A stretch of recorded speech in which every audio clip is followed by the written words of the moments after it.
Still on demand and supply.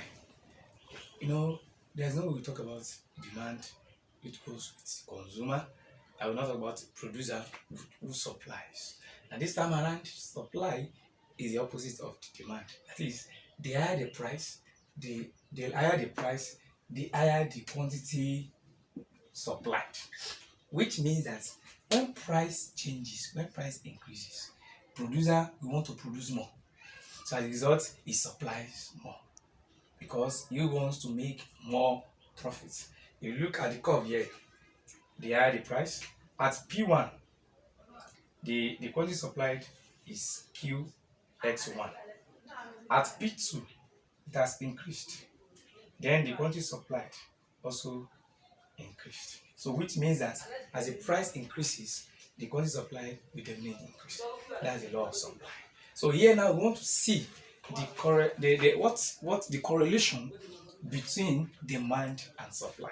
That at the markets, what makes this consumer to be happy and what makes the producer to be happy at. So which means that there must be a point at which both parties must have an agreement. There must be a concord at that level. So look at the diagram given here. Now we see the line of demand that slopes downward from left to the right, and the curve of supply that slopes downward from right to the left. But you can see at a point where the two lines meet, see that's point PO, that is equilibrium point. In the situation, we trace it downward now. Look at the price there, PO, we trace it downward at Q0, and that's the point when both parties are happy with each other. There's no cheating. But if you notice, at this point, when the price is higher than the equilibrium price, what happens there? Now let's analyze this based on demand and supply. Look at the demand point there. What happens there? We look at it downward. You look at it downward. What demand what? Shifts backward. That is, it decreases. The quantity demanded decreases because the points at that level. You can see that if you see, look at demand, right?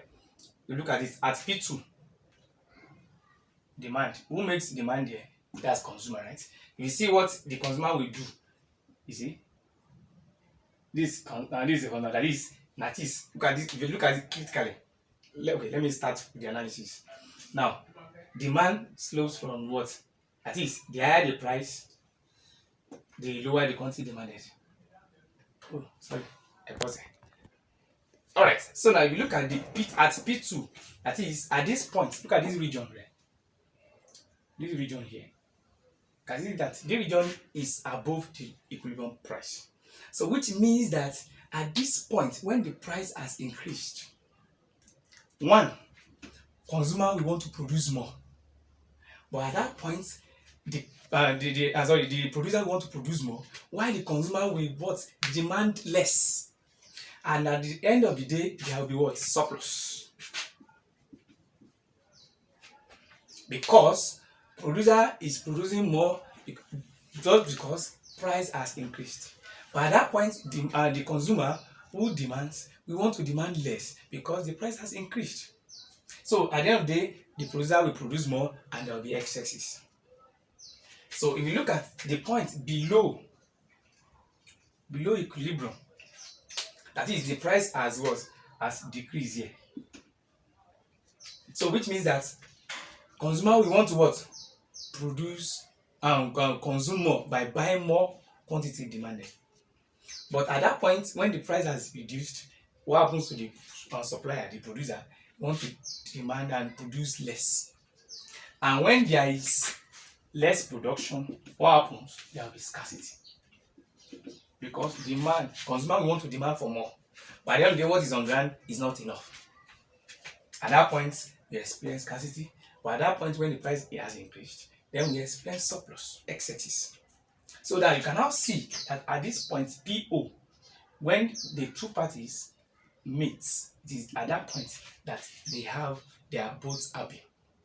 So that's why in summary, talking about equilibrium price happens at the point at which the demand curve and supply curve meets.